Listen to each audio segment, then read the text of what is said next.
When looking back at the history of the Second World War, you can't ignore the contribution and effort of Bomber Command. With more than 1 million men and women either serving or supporting from 60 nations across the world, they significantly changed the outcome of the Second World War. Of the 125,000 aircrew who served, more than 44% of them were killed whilst serving, the highest rate of attrition for any Allied unit.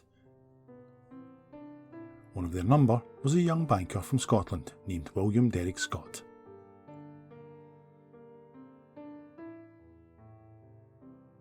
William Scott was born in Arbroath on the 28th of June 1915. The eldest son of William and Margaret Scott of 7 Rosebery Place, Arbroath, after leaving school he served an apprenticeship with the Union Bank of Scotland in nearby Kirriemuir.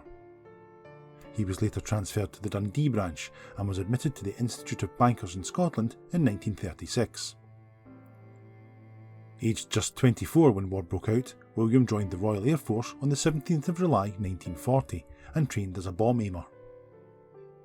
A member of No. 44 Squadron based at RAF Waddington, he was already the veteran of several flights when, as one of the crew of Lancaster bomber R5603, he took off on the night of the 4th of August 1942 for a raid on the German city of Essen. The bomber and its crew were reported missing after that night, and no trace of them was ever found. They were judged to have been lost in action that night. All 7 members of the crew, including William Scott, are listed on the Runnymede Memorial in Surrey, where over 20,000 men and women of the Air Forces who have no known grave are commemorated. William had been a member of 3rd Arbroath Scout Troop before the war, and the obituary to him published by the Scouts is worth reading in full. Very often it is the quiet, unassuming fellow who, in the end, fares furthest and sees most. Willie Scott was such. We, who remember him in the early days of the 3rd Troop, who watched him at school grow to manhood and saw him then advance steadily in his career, know that when the break came and he enlisted in the Royal Air Force, he accepted all the risks entailed and responsibilities involved in his customary calm, smiling, unassuming manner.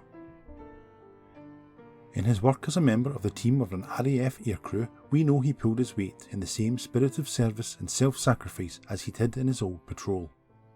We, his fellow scouts, remember his quiet smile, and the memory strengthens our will to maintain the same high standard of integrity which he so unpretendingly set himself.